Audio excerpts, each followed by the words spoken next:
할렐루야. 할렐루야. 예.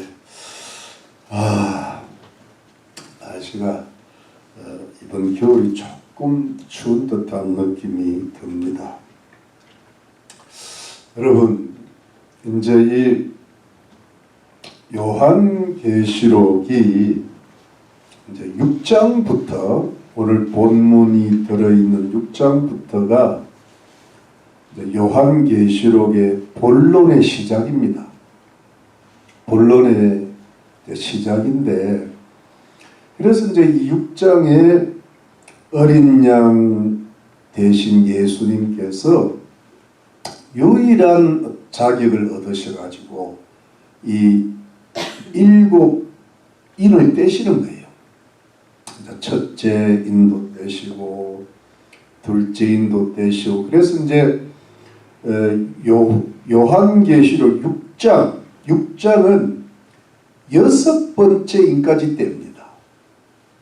그런데 그러면 7번째 인은 언제 떼냐 하면 8장 1절에 가서 뗍니다. 주님이 뜸을 들이시는 거죠. 밥을 할 때도 끝에 뜸이 돌아야 되잖아요. 그래서 중간에 7장이 일종의 삽경, 그래, 삽입문이라 해가지고 들어가. 제가 지난주에 말씀드렸지만 이 중간에 들어가는 거는 이 보충 계시라고 해요. 보충 계시. 그러니까 이제 환란에 대해서 이야기할 때 이 7인, 7나팔, 7대접이 뼈대라고 말씀드렸죠. 기억이 나죠? 그래서 이제 이 7인은 6장하고 8장 1절에서 떼지고, 그 다음에 이제 7나팔은 8장과 9장에서 불립니다. 그 다음에 이제 대접은 15장에서 시작되었다가 16장에 다 이게 부어진다. 대접이 부어진다.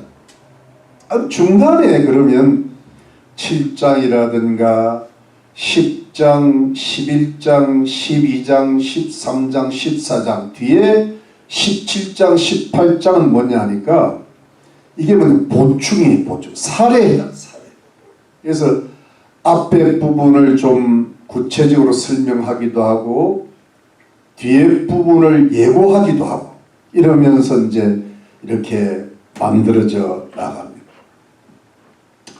여러분, 그래서 이제 그 첫 번째 인을 이제 예수님께서 떼실 때 흰 말과 흰 말 탄 자가 나왔잖아요. 등장을 했는데 이걸 제가 성경을 근거로 해서 무엇이라고 말씀드렸습니까? 미혹이다. 여러분, 이 미혹에 대해서는 참 우리가 생각을 많이 해야 돼요. 이게 참 제가 할 말도 많고, 이 미혹을 여러분, 우리가 오늘 본문 요한계시록 6장과 병행장이 예수님께서 예루살렘 멸망의 때로부터 주님 재림 직전까지, 즉 좀 예수님 초림부터 예수님 재림 때까지의 이거를 이제 성경적으로는 말세라 그러는데, 이 말세의 징조의 첫 번째로 뭘 꼽았는가 하면 미혹을 꼽은 거예요. 이 미혹이라는 단어가 참 중요합니다, 여러분. 그래서 이 미혹에 대해서는 우리가 한 번 더 생각을 살짝은 하고 지나가야 될 것 같아요. 여러분, 마태복음 24장 한번 가보시죠. 마태복음 24장에 보면 이걸 이제 굉장히 조심해야 되는데, 자, 24장 4절 한번 가볼까요? 24장 4절에 자, 이 첫 번째 징조거든요. 예수께서 대답하여 이르시되 너희가 사람의 미혹을 받지 않도록 주의하라. 많은 사람이 내 이름으로 와서 이르되 나는 그리스도라 하여 많은 사람을 미혹해 하리라. 그 다음 이제 끝에 가면 한 번 더 나와요. 예수님 재림 직전에 보면 23절에 그때 사람이 너에게 말하되 보라 그리스도가 여기 있다 혹 저기 있다 해도 믿지 말라. 거짓 그리스도들과 그리스도들이 거짓들이 많다는 거예요. 거짓 선지자들이 종교 지도자들이고 그리스도는 정치 지도자들이거든요. 정치와 종교가 결합이 일어나 큰 표적과 기사를 보이며 기적도 일으킨다는 거예요. 할 수만 있으면 택하신 자들도 미혹하게 하리라. 그러니까 구원받은 자들, 예수 믿는 자들, 심지어 신학자들, 목사들, 신부들은 말할 것도 없고 미혹한다는 거예요. 그래서 여러분 데살로니가 후서 한번 갑시다. 데살로니가 후서 이 말씀이 너무 중요해서 제가 지금 강조를 하고 반복을 드리는 겁니다. 지난 주에서 데살로니가 후서 데살로니가 후서에 보면 7절 2장 7절 우리 335페이지에 2장 7절에 보면 보세요. 불법의 비밀이 임의 활동하였으나 이미 이 적 그리스도나 거짓 선지자들이 주님 초림부터 시작하는 거예요. 지금 막는 자가 있어 그 중에서 옮길 때까지 하리라. 그때는 이제 이 마지막 때입니다. 마지막 때에 예수님 재림 직전에 불법한 자가 나타나리니 이 불법한 자가 이제 적 그리스도입니다. 주 법이 없는 게 있어요. 주 예수께서 그 입의 기운으로 저를 죽이시고 강림하여 나타나시고 패하시리라. 악한 자의 임함은 사단의 역사를 따라 모든 능력과 표적과 거짓 기적과 기적도 일으킨다. 불의의 모든 그 다음에 속임으로 이게 미혹이다. 속임으로 멸망하는 자들에게 임하는 모든 사람 세상 사람들에게 멸망받을 자들에게 임한다는 거예요. 속임수가 이런 저희가 진리의 사랑을 받지 아니하여 구원함을 얻지 못합니다. 구원을 못 받는 거예요.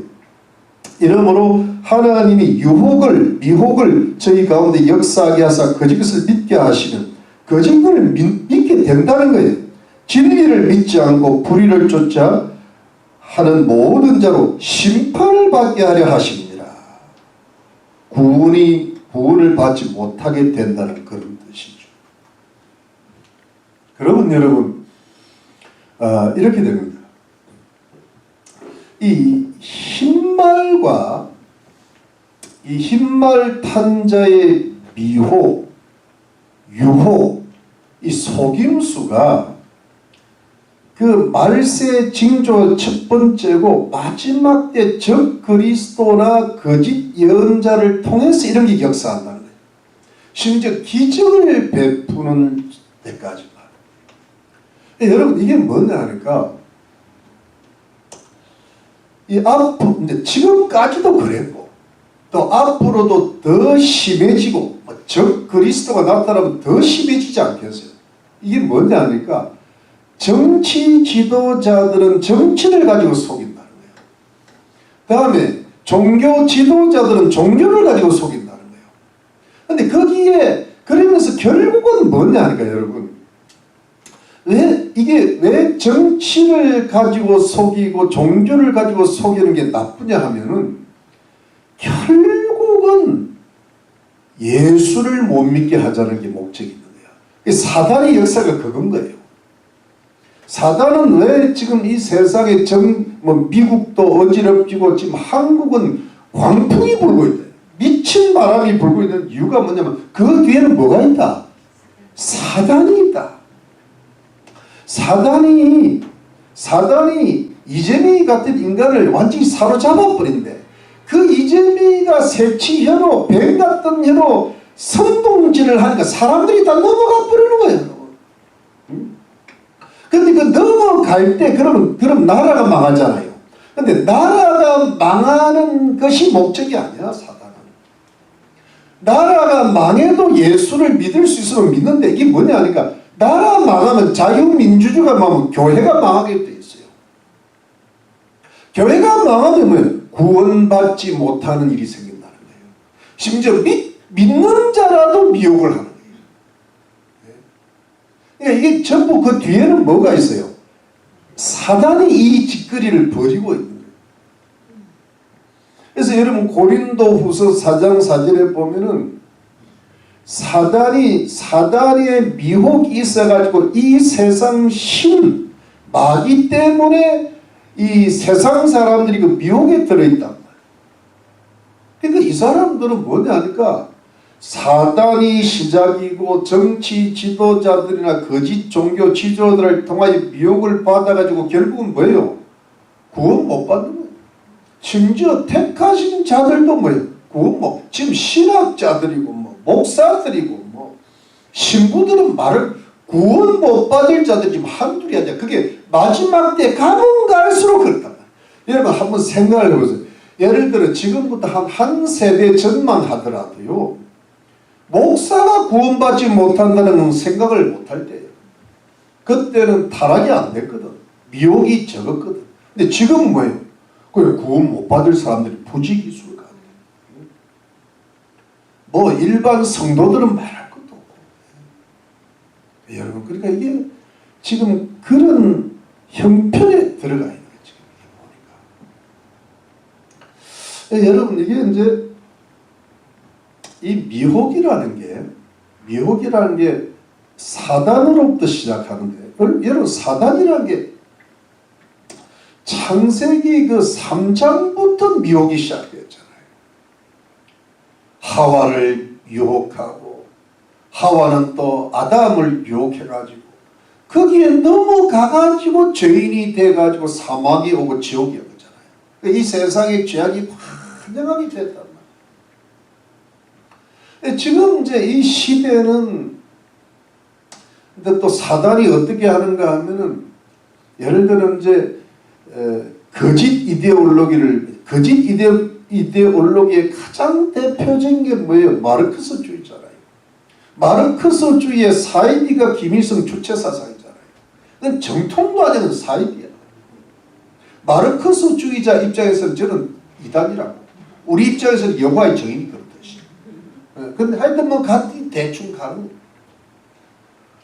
여러분 그러고 보면 거짓 이론이 거짓 과학 이론이 뭐예요? 그게 진화론인데 진화론이 전부 다 잡았잖아요. 하나님 창조 없다는 거예요. 심지어는 가짜가 유신론적 진화잖아요. 하나님이 진화의 과정을 했는데 진화 가운데 무슨 하나님이 인도합니까? 정말 무슨 뜻인지 알겠죠? 그 다음에 거짓 철학들, 초대교 영지주의 들어오고 그 다음에 뭐냐 거짓 신학이 지금 너무나 판을 치고 있는 거예요.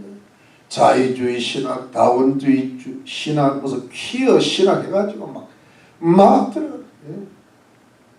그러니까 지금 막 미혹이 천진 거예요.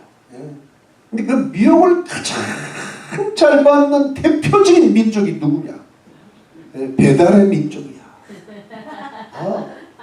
아주 미혹당하는 넘버원이야. 어디서 뭐 사면 싸다 이런 거 너무 잘 알아. 근데 진짜를 몰라. 그 소개는 이재명이잖아. 그게 다 작은 거짓 그리스도한테 속은 거야 이래. 여러분 어제도 보고 오늘 보니까 무슨 기독교 교회 협의회에서 목사들이 전부 윤석열 탄핵 절대 지지 목사들이 NCCK 쪽인가 봐. CBS 방영 CBS가 그게 완전히 거짓 기독교 방송이 돼버렸어요. 새롭게 하소서 빼놓고 잘잘 보면 이거 다 거짓말이고 이게 지금 무슨 이상한 나라가 돼버렸는데 여러분 이것을 우리가 너무 걱정하지 말 것은 저는 걱정 하나도 안 합니다. 걱정 왜 안 하냐 하면은 여러분 제가 왜 안 하냐 하면은 6.25 때 진짜 나라 다 넘어갈 뻔했어요. 그때는요 지금보다 더 급박해서 전쟁통이니까 바로 김일성한테 넘어가는데요. 근데 무슨 당만 남았어요? 낙동강이라고 들어봤죠? 오리알이 중요한 게 아니야. 낙동강 전선만 남은 거야. 유일하게 안 넘어간 도시가 뭐냐면 내가 부산이잖아. 우리 거기에 보면요, 그 국제시장이라고 영화 있잖아요. 그 북한 분들 내려오신 분들 있잖아요. 다 우리 집 주변에 살았어요. 우리 집 위로 전부 못 사는 사람이에요. 거기가 다 북한에서 내려온 그 피난민들이 거기서부터 생업의 터전을 이룬 거야. 이 부산국제시장이 거기서 다 노동 쳐가지고 이렇게 먹고 살아. 우리 집 바로 앞에 있는 구멍가게가 북한 분들이 하는 데였어요. 내가 거기서 과자를 사 먹고 살았다는 거 아니야. 네, 참 생활력이 강하다 그랬어요. 무슨 이야기를 하다가 낙동강. 훌륭하다. 그때 낙동강 하니까 제가 기억도 잘 나는 그때 미군 사령관이 남한 포기하자고 했어요. 그래가지고 우리가 그 일본에다가 전선을 다시 만들고 이 나라를 포기하자 이렇게 했는데, 그때 우리 훌륭한 기독교인이셨던 이승만 대통령이 부산 초량교라고 했어요. 초량이 제가 살던 동네 바로 옆 동네야. 저는 수정동, 바로 옆에 초량동. 초량동에서 나훈아가 태어난 거야. 그리고 이경규라는 사람이 있죠. 그 사람이 거기서 태어난 거야. 나는 그래서 훌륭한 사람 거기서 다 태어나. 그 초량교회가 굉장히 유명한 교회입니다. 거기에 주기철 목사님이 한 몇 년 심호하셨던 교회야. 거기를 심호하시고 저기 이제 북한에 올라가신 거야. 조만식 선생이 불러가지고. 오산학교의 제자가 주기철 목사고, 또 우리 조만식 선생님은 선생님이니까 평양 산정교회로 담임 목사로 끌어올린 거예요. 마산에 좀 계시다가 부산 초량교회, 그랬어요. 초량교회에 피난 온 목사님들 한 200여 명을 모아가지고 기도해달라. 이승만 대통령이 이제 마지막이야. 기도해. 그때 일주일인가 2주일인가 목사님들만 모여서 부흥회를 한 거야. 그때 이제 유명한 강사가 예를 들어 그 유명한 박윤선 교수님, 목사님 뭐 이런 훌륭한 분들이 모여서 금식하면서 부흥회하면서 나라와 민족을 위해서 부르짖어 기도한 거야. 그 기도 덕분에 제가 정확하게는 기억이 안 나지만 도대체 일본에서 한국으로 미군 비행기가 떠야 폭격이 되는데 그 날씨가 완전히 청명해지는 바람에 비행기가 날라와서 북한군을 때렸다는 거잖아요. 그때부터 반전이 됐다는 거예요. 그러니까 풍전등화까지 간 거야, 여러분. 그런데 하나님이 살아계시고 부르짖는 의인들의 기도가 살아있으니까 기후가 바뀌는 거예요. 미군 사령관이 포기했던 나라라고. 그래도 하나님이 살아계시니까 되잖아요. 기적이 일어나잖아요. 기도 지금이요. 그때보다는 지금이 나아요. 뭐 낫다는 말이 좀 어폐가 있을지 모르지만 지금 한국에는 누가 있어요? 전 광운 목사가 있어. 광화문 혁명이 있다고. 지금도요 부르짖어 기도하는 의인들이 아직도 많아요. 그 나라를 하나님이 공산주의 국가로 만드시겠냔 말이야. 안 만듭니다. 왜 그렇게 믿음이 없냐? 믿음이 적은 자들아 두려워 말라. 두려워 말라. 놀라지 말라. 내가 너와 함께 함이리라. 믿습니까? 문제는 뭐냐 하니까 나라가 잘 되고 그 다음에 성도들이 구원을 받아야 될 거 아니야. 네. 대통령 아무리 잘하면 뭐합니까? 예수 안 믿고 구우면 지옥인데. 맞습니까? 맞습니까 여러분? 네. 그러니까 여러분 대한민국을 하나님이 절대 포기 안 합니다. 절대 포기 안 합니다. 네. 그래서 여러분 미국도 포기 안 하시잖아요. 미국도. 그러니까 여러분 걱정하지 말고 걱정할 때 뭐 해야 돼? 의인의 기도가 필요하다. 그리고 소돔과 고모라도 10명의 의인만 있으면 절이 안 망해요. 한국에 지금 10명의 의인이 없겠어요? 100명, 1000명, 10,000명도 있어요. 목숨 걸고 지금 저거 하잖아. 지금 강화문 저거 하잖아요. 네? 그들이 살아있는 한, 전광훈 목사가 살아있는 한 대한민국 안 망합니다. 선교에 각오를 합니다. 네. 네. 우리가 뭐 할 수 있는 게 마음속으로 지지하고. 여러분, 제가 6.25 때 지금보다 더 했습니다. 무슨 말씀인지 알겠어요? 대한민국이요, 대한민국 국민들이요, 거짓 그리스도들한테는 잘 속는 경향이 있어요. 김구 선생이 김일성한테 속아가지고 공산주의로 거의 넘어갔잖아요. 그런데 이거를 거짓 그리스도를 착하게 미리 깨뜨려 본 사람이 유일하게 이승만이야. 그리고 북한에서 당해가지고 북한에 계시다가 공산주의가 얼마나 무서운 줄을 알고 도망쳐 내려온 사람이 한경재 목사라고. 그래서 이 나라가 지금 반공국가가 되고요. 그 미국의 대통령들 뭐 루즈벨트 같은 사람들이 스탈린의 마음을 몰라. 왜냐면 공산주의를 겪어보지를 못했으니까. 그 당시 처음으로 공산주의가 시작될 때잖아요. 예? 그런데 여러분 그거를 예수를 잘 믿고 자유민주주의를 공부한 이승만의 눈에 저 스탈린이 거짓 그리스도가 보이기 때문에 남한만이라도 살린 거라. 그러나 대한민국 교회가 이렇게 부흥을 하고 우리가 그 속에서 구원받았잖아요. 여러분 믿습니까? 네. 지금 우리가 지금부터 이 대한민국 국민은 미혹은 당하는데 넘버원이야.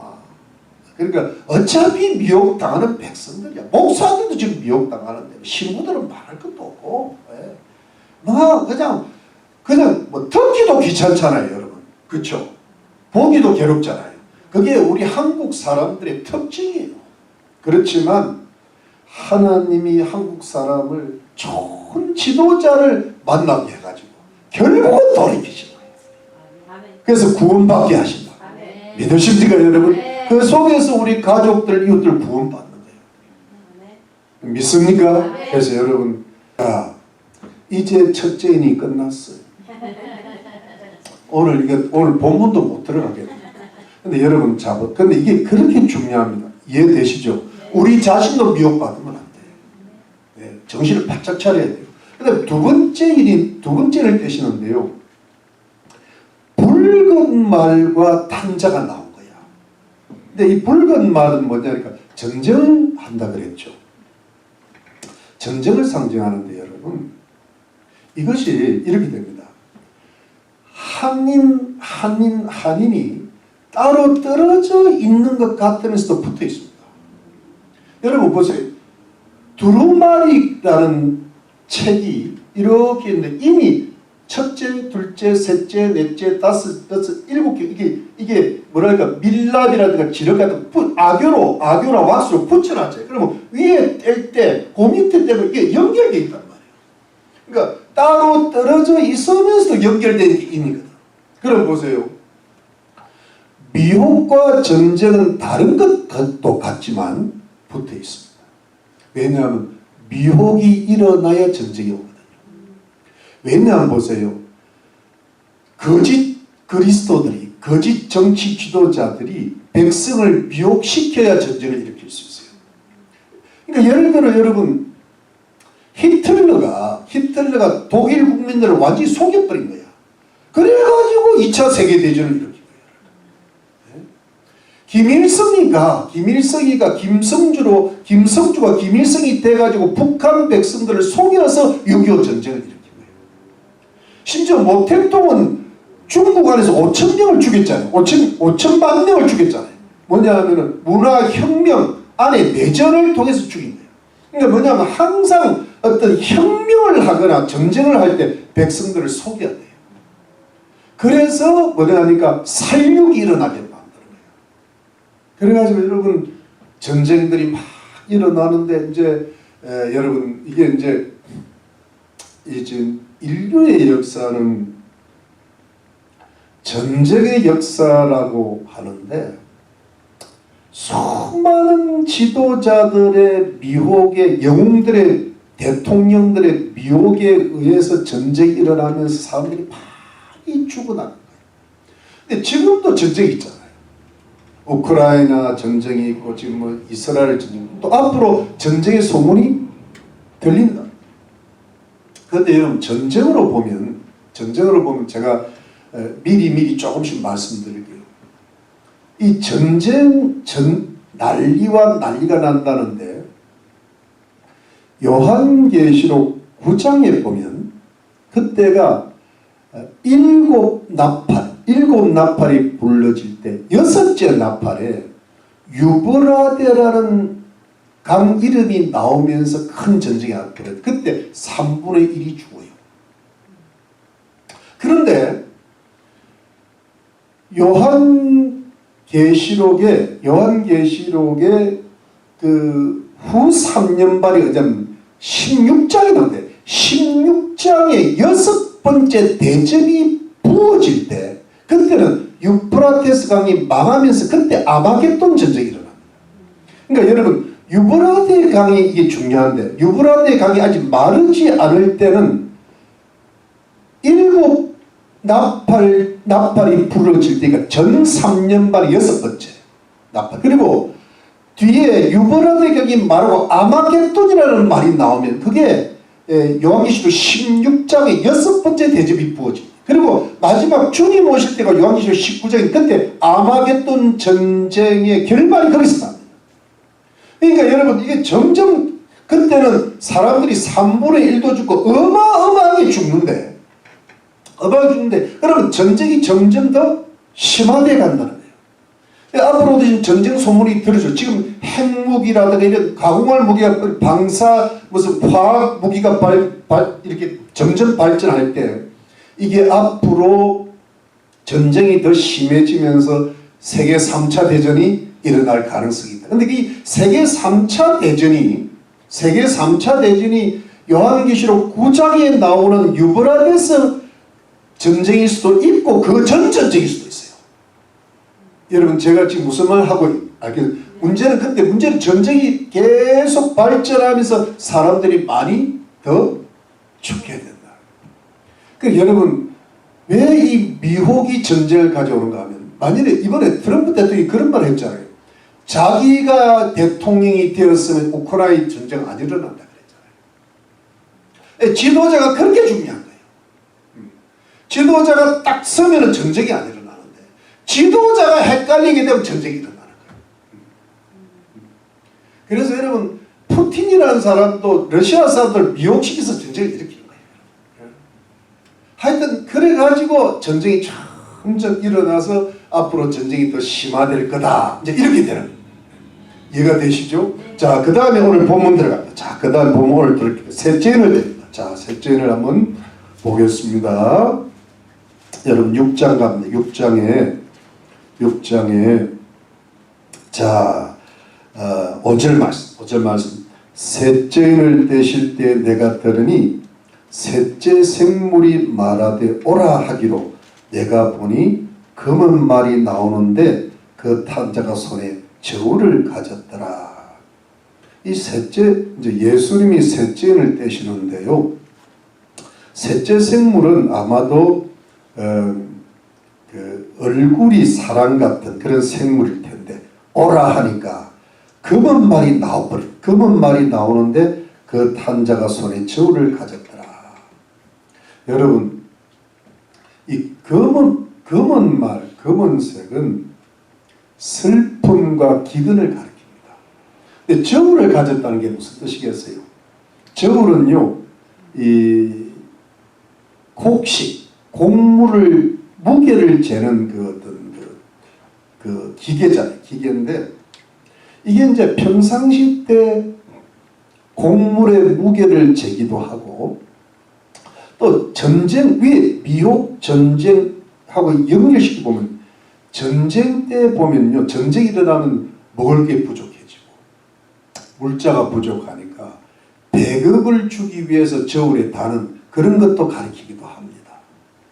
여러분, 근데 저울을 딱 다는데, 그 다음 보시죠. 그 다음 보니까 6절에 내가 내 생물 사이로서 나는 듯하는 음성을 들으니 가로되, 내 생물은 내 그룹이고 천사들인데 그 사이가 나타나는 것은 아마 하나님 음성이나 예수님 음성 같아요. 근데 예수님이 지금 바쁘시니까 인태신다고 하나님의 음성 같아요.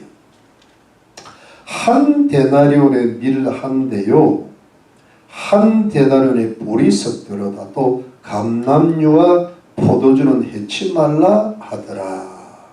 여러분, 이게 뭐냐니까 한 데나리온의 밀이 한 대랍니다. 또 한 데나리온의 보리가 석 대랍니다. 이게 무슨 뜻이가 하면 극심한 인플레이션을 가리키는 거예요. 심각한 기근을 가리키는. 이게 무슨 뜻인가 하면 여러분, 우리 한국말 보면 대로 돼, 한 대가 돼 있는데, 이게 이제 원어 한 대보다 조금 더 작은 것이 원어인 코이니케스입니다. 근데 한 대는 킬로그램으로 리터로 이야기하면 1.678 정도 되는데, 이 코이니케스는 1.14밖에 안 돼요. 조금 더 작은 단위인데, 거기 밀 한 대라는 것은 뭐냐니까 한 사람의 건장한 남자의 하루 식량이야. 그런데 한 데나리온의 것은 뭐냐니까 한 남자의 하루 품삯이야. 그런데 하루 품삯 받아가지고 딱 먹으면 끝난다는 이야기입니다. 그리고 여러분, 보리 석대라는 것은 뭐냐니까 그 밀보다 보리가 싸니까 석대를 사면은 한 가족의 하루 분량 시장이에요. 그러면 여러분, 하루 벌어가지고 한 가족이 겨우 먹거나 한 남자가 겨우 먹으면 어떻게 되는 거예요? 엄청난 인플레이션. 이게 보통 평상시 때의 어떤 경제 생활보다 한 12배 내지는 16배 물가가 오른다. 여러분, 전쟁이 터지면 물가가 올라요. 이 나라가 어지러워지죠. 내전이 일어나면 물가가 올라요. 얼마 전에 베네수엘라가 뭐 하는데 뭐 햄버거 하나 살려면 트럭 한 부대를 갖다 줘야 햄버거 하나 산다. 그만큼 물가가 오른다. 여러분, 열왕기 하 6장 25절에 보면은 이거 기억나죠? 합분 때 4분의 1 가게 5세겔인가 10세겔인가 그렇고 나귀 머리 하나에 80세겔이라 그랬어요.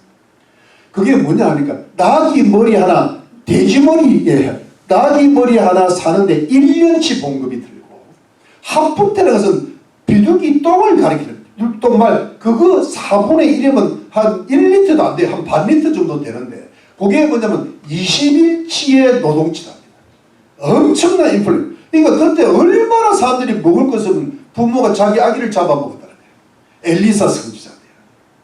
이게 뭐냐, 일종의 심각한 경제공황이라. 기근이 온다.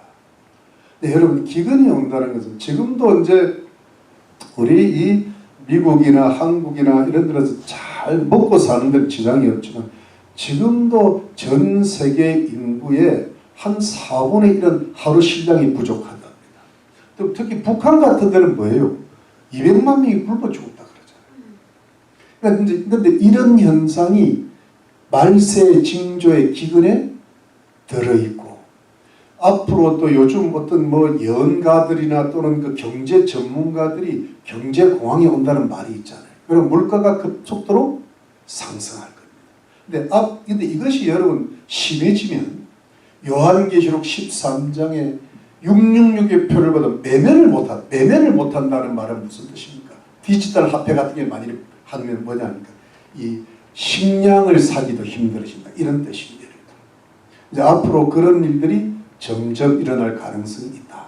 지금 이번에 트럼프 대통령이 되고 관세를 이제 매기게 되면은 경제가 굉장히 요동칠 수 있다는 것이 연가들 내지 전문가들의 지금 견해입니다. 그런 일이 혹 생길 수도 있다.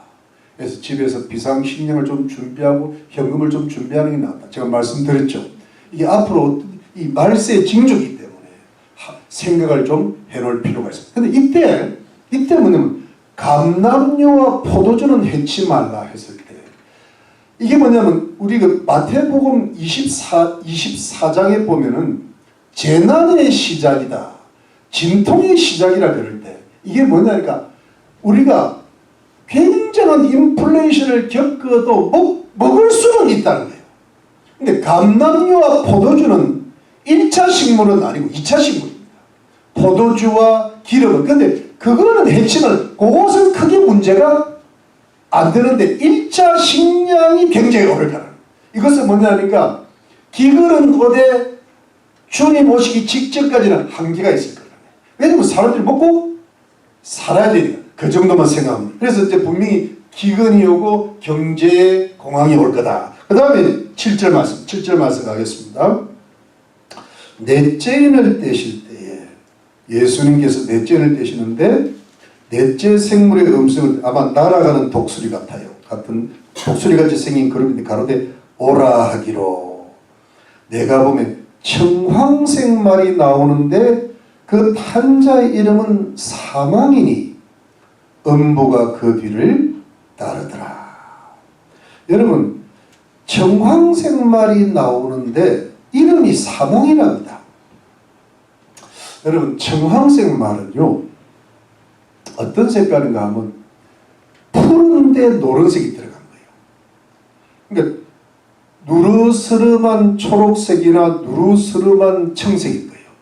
그런데 거기에 그래서 영어로는 어떻게 표현해요? 페일이라고 표현해요. 창백한. 그래서 이걸 정확하게 시체 색깔이라. 무슨 말씀이에요? 그런데 그 이름이 사망이랍니다.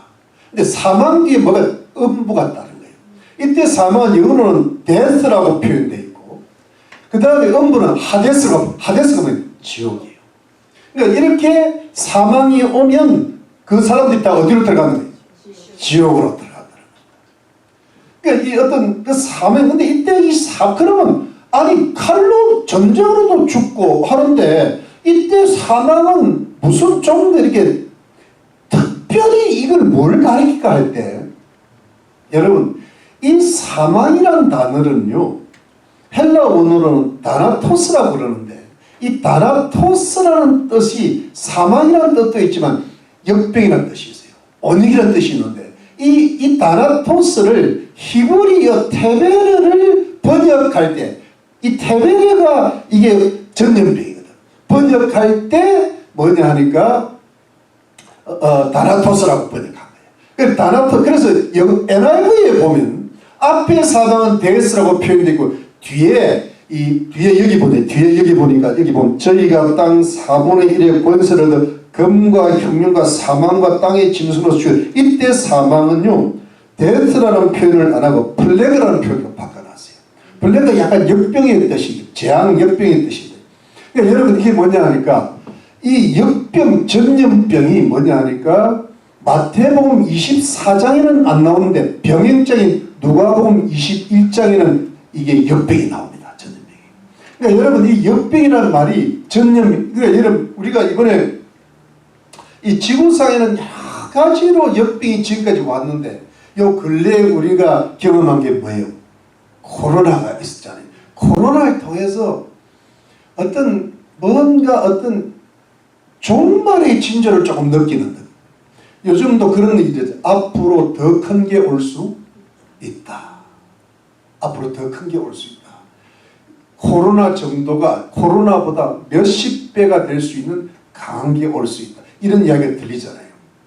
그러니까 코로나도 여러분 저는 이게 코로나도 우연히 발생되지 않은 것인 것처럼 앞으로 일어난 역병은 계획되게 사람들이 어떤 만들어낸 역병일 가능성이 높다는 거예요. 그런 게 앞으로 오는데 여러분 여기 다시 봅시다. 저희가 땅 4분의 1의 권세를 얻어 금과 흉년과 사망과 땅의 짐승으로 죽이더라. 사람이요 이렇게 4분의 1 정도가 이제 죽는데 여기 보니까 금은 붉은 말 칼을 가리키고 흉년은 검은 말 기근을 가리키고 사망은 이게 어떤 역병을 가리키는데 땅의 짐승으로서 죽이더라.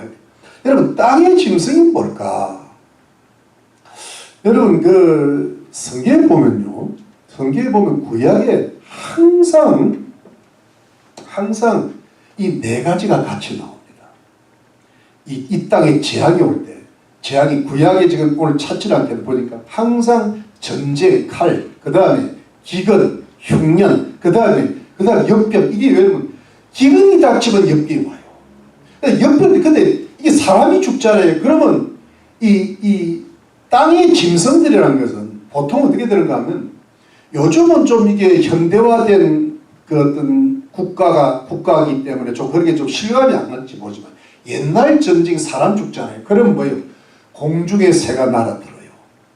땅에 개들이나 살아온 맹수들이 나서 그 시체를 다 뜯어먹는다고. 그게 이제 1차적으로 그게 맞습니다. 그런데 여러분, 요한계시록 19장에 이제 아마겟돈 전쟁의 결말이 나면 공중에 새들이 나타나가지고 고기들을 다 뜯어먹는다고 되어 있습니다. 예수님 재림 때. 그러니까 이게 땅의 짐승들은 1차적으로는 실제 야생동물이 맞아요. 여러분 나중에 뭐 아마겟돈이라고 해서 먹잇도의 산이라는 뜻인데, 그 산에 시체가 완전히 구름처럼 그거 어떻게 다 쳐내? 그 공중 새들이 날아오고 짐승들이 나타나는 거예요. 맞죠? 그래가지고 이제 보통 1차적으로 그리고 아니면 이제 어떻게 보면 이제 짐승 같은 사람들이 꼭 전쟁이 아니더라도, 꼭 역병이 아니더라도, 꼭 기근이 아니더라도 사람을 죽일 수 있잖아요. 이런 뭐 박해를 통해서도 죽일 수 있잖아요. 뭐 이런 것을 2차적으로 표현한다고 하기도 하는 거예요. 근데 중요한 건 여러분 뭐냐니까, 뭐냐니까 이 전쟁이라든가 칼이라든가 그 다음에 기근, 흉년이라든가 그 다음에 역병, 전염병이라든가 그 다음에 사나운 짐승들이요, 이렇게 나타날 때 4분의 1이 죽는다. 여기에서 이때가 언제쯤일까를 가늠을 할 수 있어요. 제가 시간이 많지 않아 다 찾지 않겠는데, 우리가 요한계시록 8장 9장에 보면 꼭 이것처럼 마찬가지예요. 첫째 인부터 네 번째 인까지 말들이 나타났듯이, 첫째 나팔부터 네 번째로 3분의 1의 수목이 살라지고 바다가 피가 되고, 그 다음에 뭐예요? 강물과 샘이 피가 되고, 그 다음에 해와 달과 별들이 삶이 어두워지고 떨어진다. 이게 뭐냐니까 그때가 3분의 1이야. 그런데 나중에 요한계시록 16장에 가면 모든 그 바다가 이렇게 피가 되게 돼요. 그러니까 그때는 후 3년반 예수님 재림 직전이기 때문에 이게 점점 심화가 되잖아요. 그러면 3분의 1대가 나팔이고 모든 것이 할 때는 대접이면, 지금이 뭐예요? 4분의 1. 이때가 언제일까? 이때가 뭐냐면 7년 대환란 직전으로 보는 거예요. 그러면 여러분 7년 그러니까 우리가 가늠을 하는 거죠. 이렇게 미루었지. 그럼 7년 대환란 직전이 4분의 1이면 지금 우리 기준으로 하면 이때가 왔을까? 아직 안 왔을까? 이때가 지나갔어요? 오고 있을까? 오고 있다는 거야. 그러니까 뭐냐, 그러면 이런 게 와야 그 다음에 뭐가 온다는 거예요? 7년 대환란이에요. 그러니까 지금 기준으로 하면 이것이 아직 오지 않았다는 거예요. 근데 이게 올라가면 시간이 좀 걸릴 거라는 거예요. 이게 뭐냐면 4분의 1이, 그러니까 4분의 1이라는 것은 여러분 전쟁도 일어나야 되고, 오죽도 벌어져야 되고, 기근도 일어나야 되고, 사나운 짐승들이 막 이렇게 된다는 그런 이야기. 그러니까 여러분 이 부분을 우리가 보면서 우리가 어떤 생각을 좀 해야 되는가 하면, 여러분 에스겔서 14장 한번 가볼까요? 에스겔서 14장 한번 가볼게요. 에스겔서 한번 찾아보세요.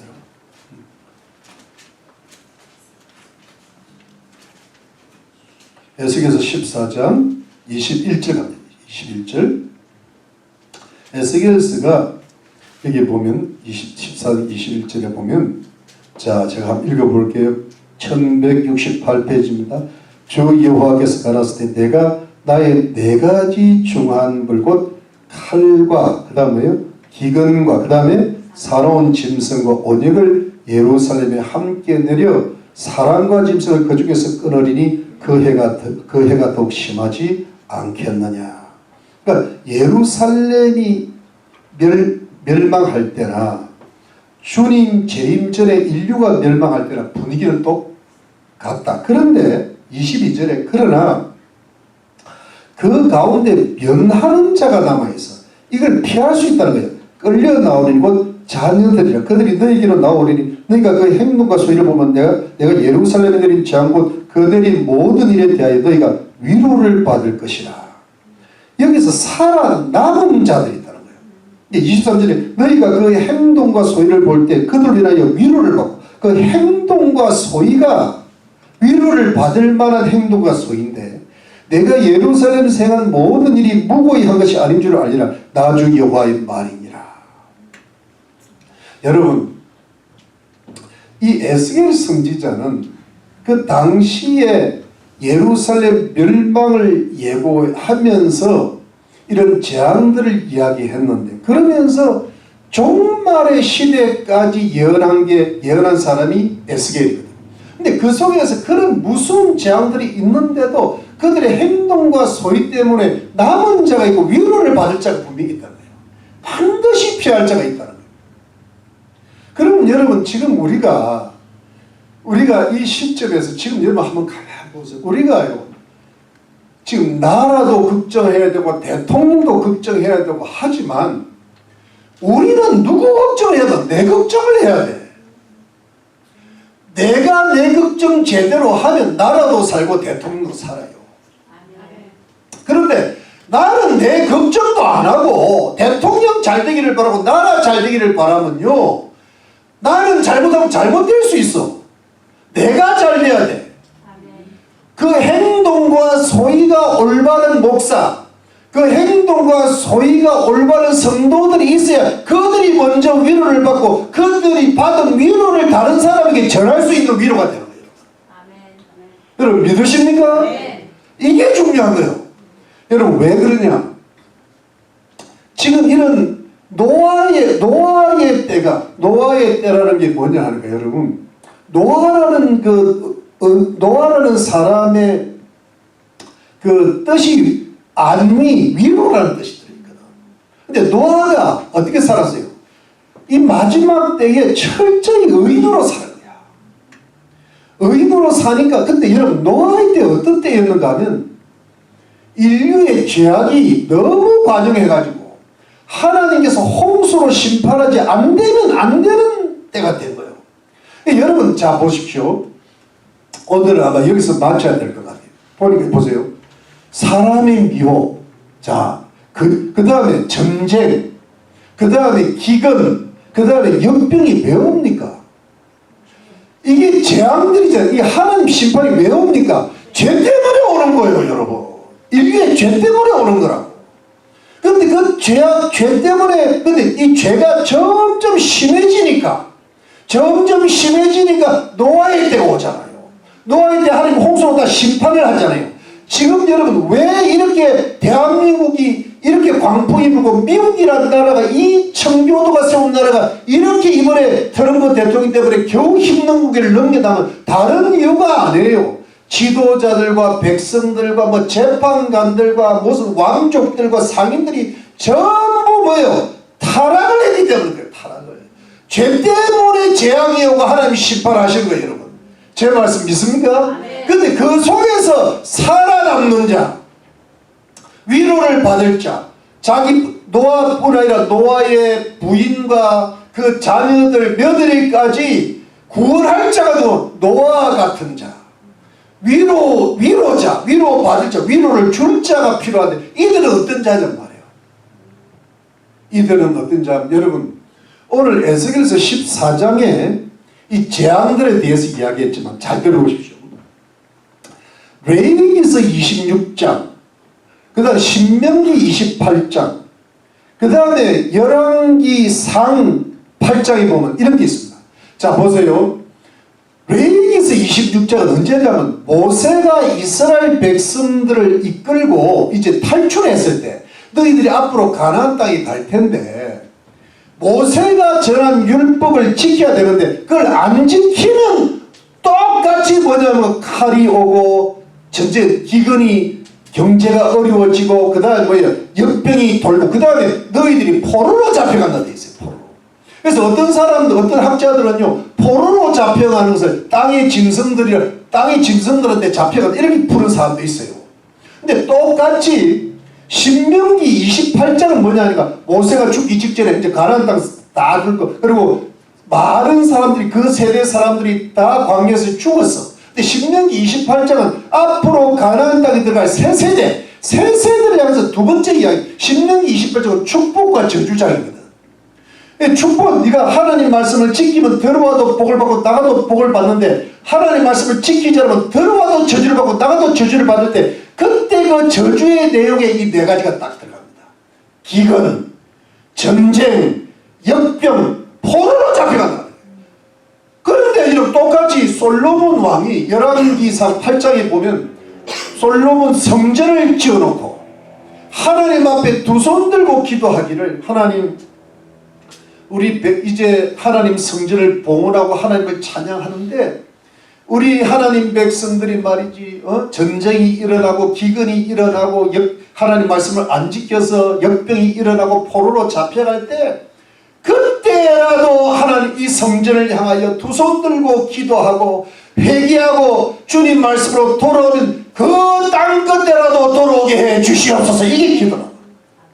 그러니까 여러분 이게 핵심은 뭐냐니까 우리 하나님 백성들은 이미 예수 믿은 사람이란 말이에요. 이미 구원받은 사람들인데 이 구원받은 사람들에게 극단적인 소망이 있는 것은 구원받은 사람들이 해야 될 건 뭐냐니까 영적인 청결이고 도덕적인 청결이고 영적인 청결은 뭐예요? 하나님 앞에 요즘 거짓 신학, 거짓 목사, 거짓 일 그런 거 생각하지 말고 우리 항상 오직 뭐예요? 오직 하나님의 말씀.